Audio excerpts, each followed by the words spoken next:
금송아지를 만들어서 그것을 애굽에서 우리를 구하여 내신 여호와 이렇게 부르면서 음란하게 섬긴 이스라엘 백성들을 향해 하나님께서 말씀하셨습니다.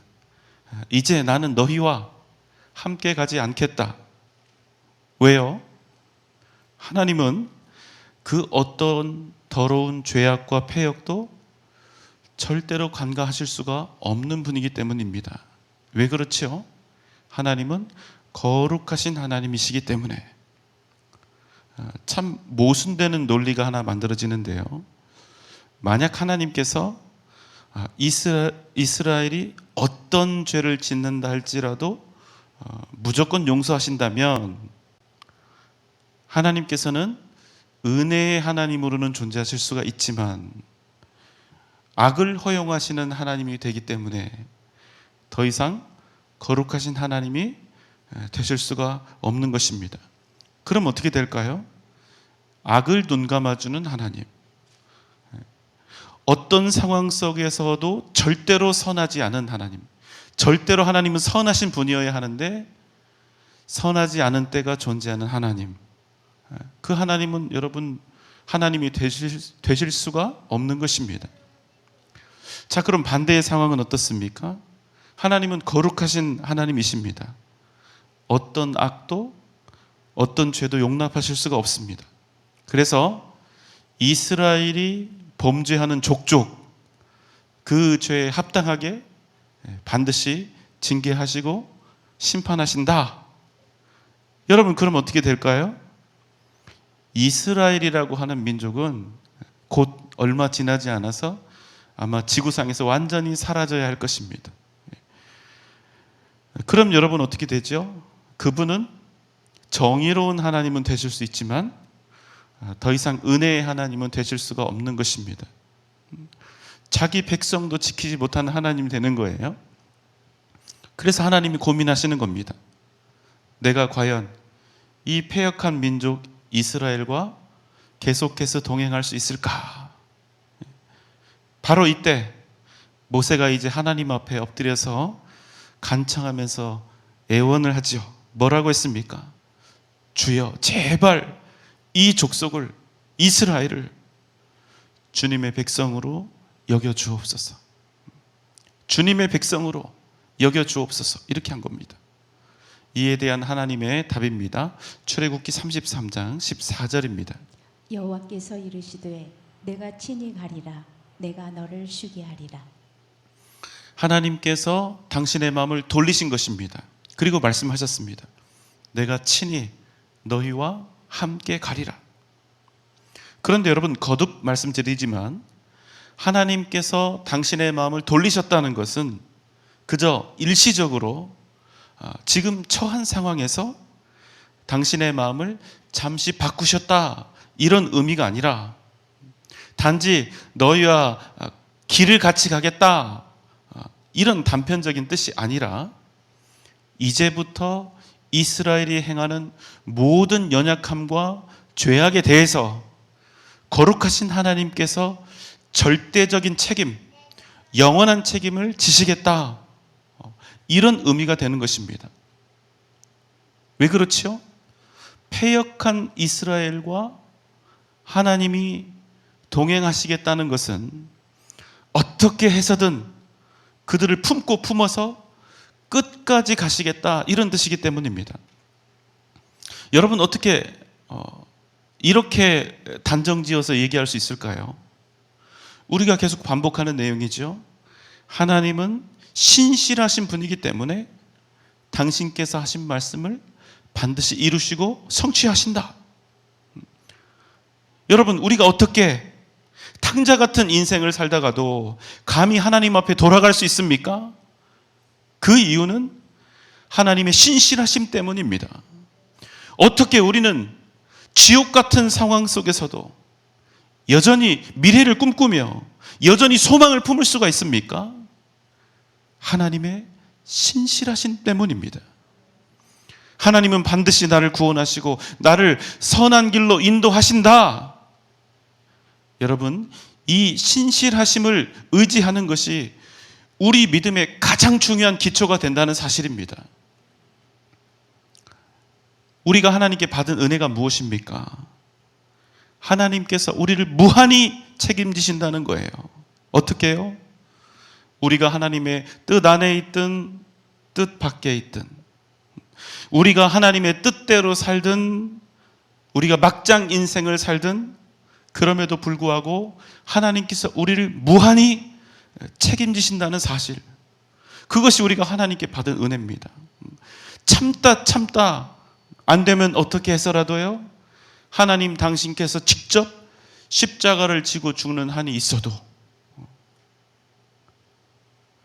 아무런 조건이 없는 무조건적인 사랑과 은혜로 우리를 반드시 복주시고 구원의 길로 인도해 가신다는 약속, 그것이 우리가 하나님께 받은 은혜죠. 그런데 여러분, 어떤 분들은 이 말씀 들으면 견딜 수 없어 합니다. 왜 그럴 수밖에 없죠? 그럼 예수만 믿으면 어떤 악한 죄를 지어도 괜찮다는 말이냐? 인간 말종 같은 짓을 하고도, 그런 짓을 하면서 살아도 그가 여전히 하나님의 백성이고 그가 결국에는 천국에 간다는 얘기냐? 죄송하지만 맞습니다. 도무지 우리의 이성과 합리로는 이해할 수 없지만 100% 맞는 말입니다. 여러분, 지금부터 제 말씀을 좀 잘 들어보십시오. 우리가 한번 하나님께 은혜를 입고 하나님의 자녀가 되었다면 우리가 어떤 인생, 어떤 삶을 산다 할지라도 우리는 반드시 구원을 받습니다. 왜요? 우리가 구원받고 천국 가는 그 이유가 우리에게 있는 것이 아니라 오직 하나님께 있기 때문입니다. 하지만 여러분, 이 말씀을 오해하시면 안 돼요. 이 말씀은 이제 너희에게 구원이 보장되어 있으니, 철밥통같이 구원이 보장되어 있으니 앞으로 어떻게 살아도 된다? 무슨 짓이든 당신이 원하는 대로 그 삶을 살면 된다? 멋대로 살아라? 이런 뜻이 아니라는 거예요. 전혀 반대입니다. 전혀 반대로 당신이 무슨 짓을 해도 너는 하나님의 백성이요 하나님의 고귀한 자녀일 수밖에 없으니, 절대로 하나님은 네가 무슨 짓을 해도 너를 버리시지 않고 너를 절대로 포기하지 않으실 테니 반드시 네 잘못된 죄악의 길을 버리고 아버지 품으로 돌아와 그 품에서 살아야 한다. 여러분, 이런 의미가 되는 것입니다. 여러분, 아멘입니까? 그래서 모세는 다시 한번 함께 하심과 동행하심을 하나님께 청하며 이렇게 고백하고 있는 것입니다. 출애굽기 33장 15절 16절의 말씀입니다. 모세가 여호와께 아뢰되 주께서 친히 가지 아니하시려거든 우리를 이곳에서 올려보내지 마옵소서.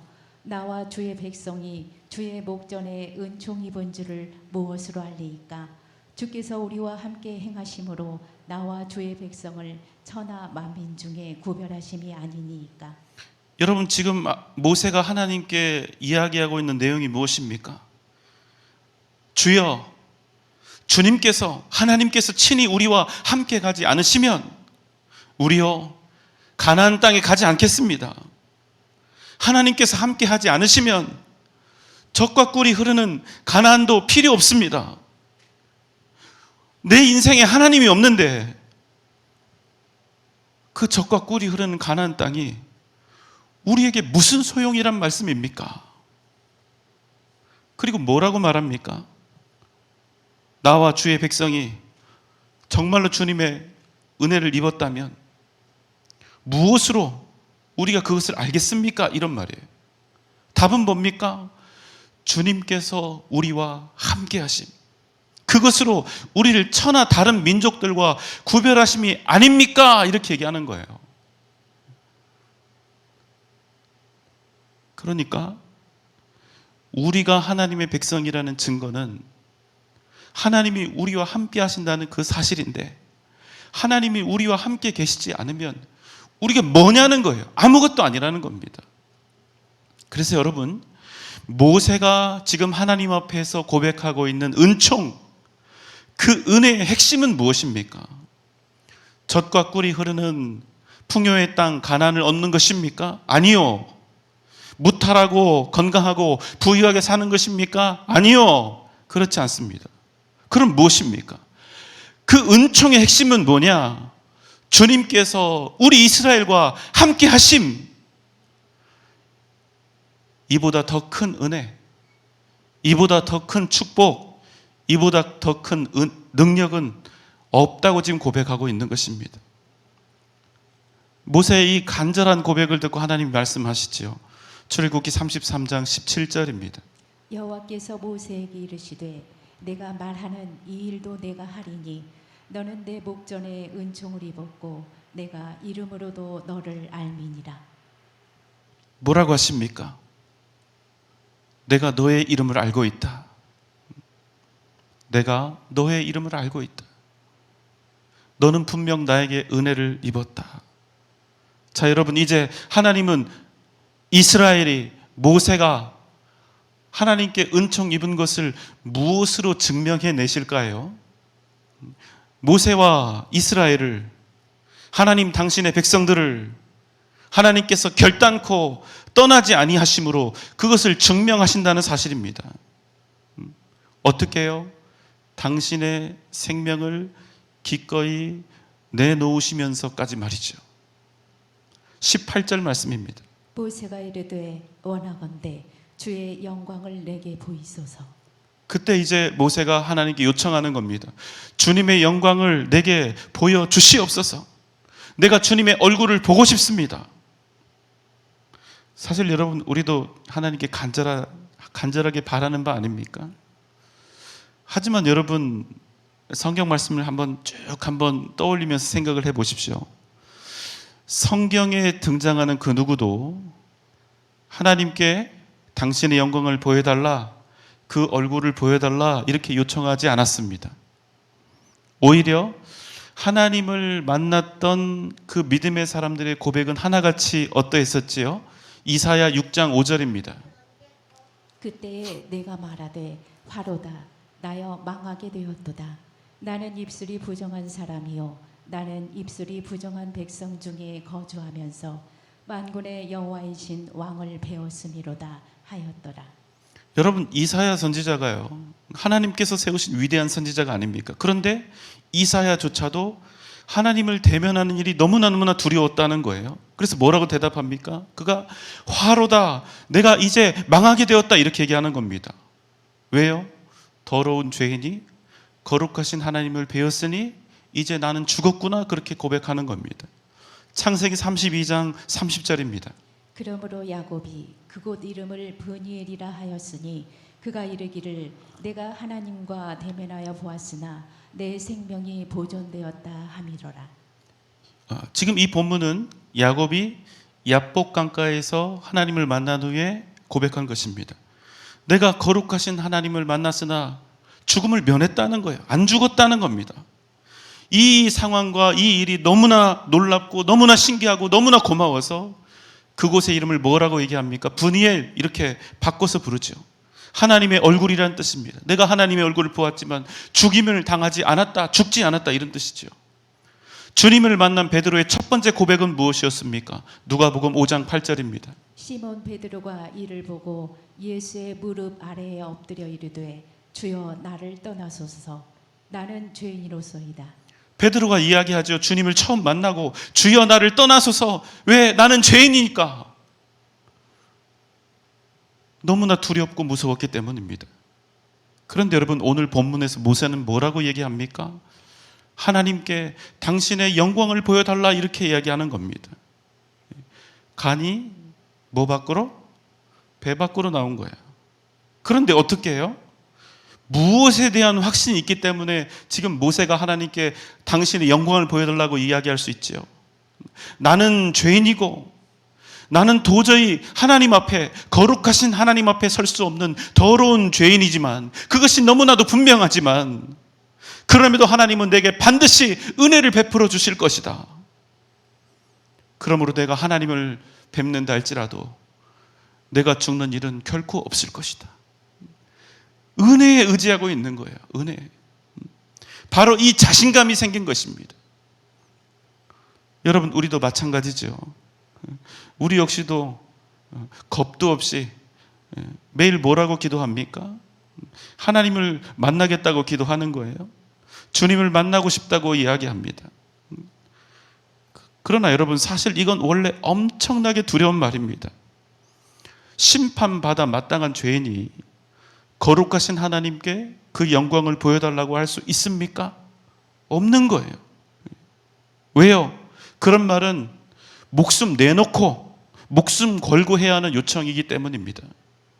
하지만 여러분 어떻습니까? 우리에게 하나님 보기를 원합니다. 주님의 영광 보기를 원합니다. 주님 만나주세요 하는 그 이야기, 그 요청을 할 때 우리에게 두려움이 있습니까? 없습니까? 두려움이 하나도 없는 거예요. 목소리를 높이고 마음을 다하여 주님 만나주세요. 내 인생에 주님을 꼭 만나고 싶습니다. 이렇게 외칠 수 있는 이유는 무엇입니까? 요한일서 4장 18절입니다. 사랑 안에 두려움이 없고 온전한 사랑이 두려움을 내쫓나니 두려움에는 형벌이 있음이라. 여러분, 우리가 주님의 영광 뵙기를 청할 때 두려움이 없는 이유는 오직 한 가지입니다. 우리가 하나님의 은혜, 예수 그리스도의 십자가의 은혜를 힘입어 주님 앞에 나아가고 있기 때문인 것입니다. 그분이 우리의 아버지가 되어주셨기 때문에, 우리가 그분의 자녀가 되었기 때문에 그분과의 만남이, 주님의 영광이 전혀 두렵지 않게 된 것입니다. 주의 영광을 보이소서 이렇게 간구했던 모세에게 하나님이 말씀하셨습니다. 출애굽기 33장 19절로 23절입니다. 여호와께서 이르시되 내가 내 모든 선한 것을 내 앞으로 지나가게 하고 여호와의 이름을 내 앞에 선포하리라. 나는 은혜 베풀 자에게 은혜를 베풀고 긍휼히 여길 자에게 긍휼을 베푸느니라. 또 이르시되 내가 내 얼굴을 보지 못하리니 나를 보고 살 자가 없음이니라. 여호와께서 또 이르시기를 보라, 내 곁에 한 장소가 있으니 너는 그 반석 위에 서라. 내 영광이 지나갈 때에 내가 너를 반석 틈에 두고 내가 지나가도록 내 손으로 너를 덮었다가 손을 거두리니 내가 내 등은 볼 것이요 얼굴은 보지 못하리라. 하나님께서 모세에게요, 당신의 형상을 보여주시겠다 말씀하십니다. 그러나 당신의 얼굴을 직접 보이시는 것은 거절하셨습니다. 왜요? 모세가 죽으니까. 죄인이 하나님 앞에 설 수 없기 때문에. 그래서 어떻게 하신다 하십니까? 반석 틈에서 하나님의 영광이 지나가는 그 찰나의 순간만, 그것도 하나님께서 당신의 손으로 모세를 덮어서 보호하시는 것입니다. 그리고 난 후에 모세는 하나님이 지나가신 그 뒷모습을 보았던 것입니다. 그 모든 것이 모세를 살리시기 위한, 모세를 향한 하나님의 크신 은혜였다는 것입니다. 여러분 어떻습니까? 여러분의 인생에서 하나님 만나기를 원하십니까?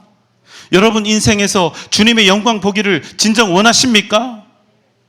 그러나 여러분 각오는 하셔야 돼요. 각오는 하셔야 됩니다. 우리가 하나님을 만나고 주님의 영광을 본다는 것은 무슨 의미입니까? 나는 죽고 하나님의 뜻만이 내 인생에서 드러난다, 이런 의미이기 때문에, 내 인생이 달라져야 하고 내 인생이 변한다는 것을 뜻하기 때문에, 우리가 하나님을 만나고 주님의 영광을 본다는 것은 그저 우리의 눈으로 어떤 신비한 형상을 마주한다, 경험한다, 이런 단순한 의미가 아니기 때문입니다. 무슨 말씀입니까? 우리가 주님의 영광을 본다, 이 말씀은 단지 만난다가 아니라 그분의 임재하심을 통하여 내 인생에 나타나게 될 하나님의 선하신 뜻, 그 이루심과 만나는 것이기 때문입니다. 하나님을 만나면 내 인생이 달라져요. 완전히 바뀌어야 됩니다.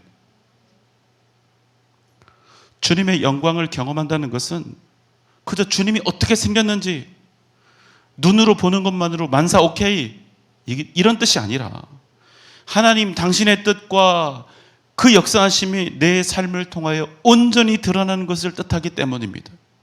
그래서 각오해야 해요. 내가 죽기 때문에. 무슨 말씀입니까? 주님의 영광을 보여주소서.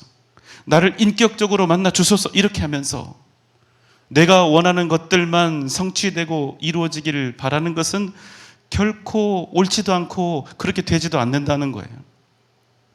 이 마음의 각오를 해야 한다는 것입니다. 이제는 하나님께 내 인생을 모두 다 맡긴다. 온전히 맡긴다. 내 인생에서 오직 하나님의 그 뜻만이 드러나게 한다. 드러나야 한다.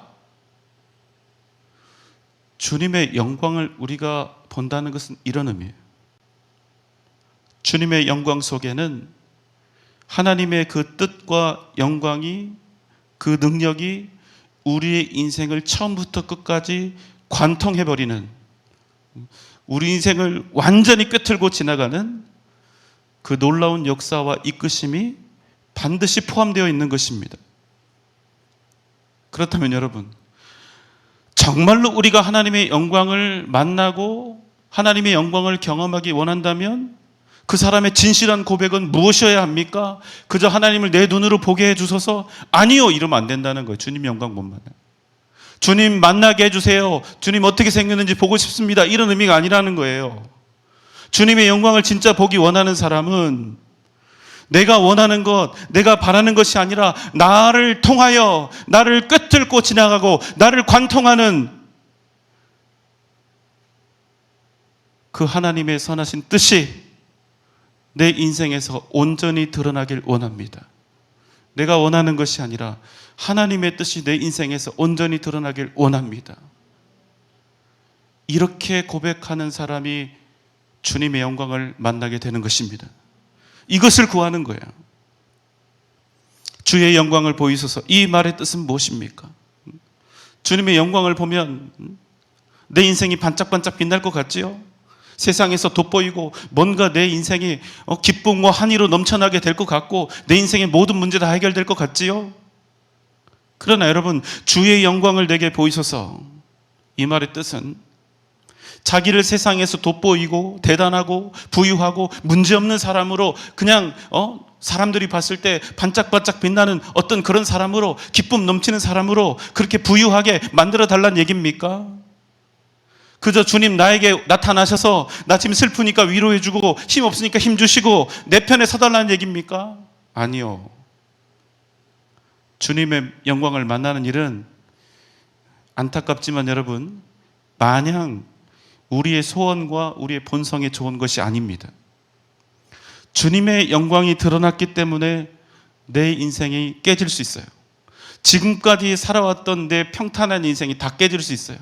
세상적으로 부유하게 살았던 모든 인생, 모든 삶의 방식, 내 소망들이 다 깨질 수 있어요. 그래서 내 인생이 시련을 당할 수 있습니다. 주님의 임재하심과 그 영광 때문에 변해버린 내 인생 때문에 사람들로부터 조롱당하고 내 삶의 진정한 고통이 시작될 수도 있다는 겁니다. 그러나 진정 중요한 것은 무엇입니까? 그럼에도 그 길을 나와 주님께서 친히 걸어가 주시면 그 고된 길 속에서도 우리는 무한한 평안과 진정한 승리를 반드시 얻게 된다는 사실입니다. 사랑하는 여러분, 정말로 주님의 영광 보기를 원하십니까? 정말 여러분의 삶에서 하나님의 영광이 드러나기를 원하십니까? 다시 한번 여러분의 인생이 주님 앞에 온전히 서는 은혜가 이 밤 여러분 가운데 넘쳐나시기를 주님의 이름으로 소망합니다. 주님 앞에 믿음으로 서십시오. 그분의 영광을 구하십시오. 그리고 그 영광 앞에 겸손히 엎드리며 순복하십시오. 하나님의 뜻만이 내 인생을 통하여 드러나기를 이 시간 간절히 소원하십시오. 반드시 이 시간 살아계신 하나님, 그 주님의 영광을 만나게 되실 줄 믿습니다. 오늘 이 밤 주님의 영광을 만나고 경험하는 은혜가 저 여러분 가운데 넘쳐나시기를 주님의 이름으로 축원합니다.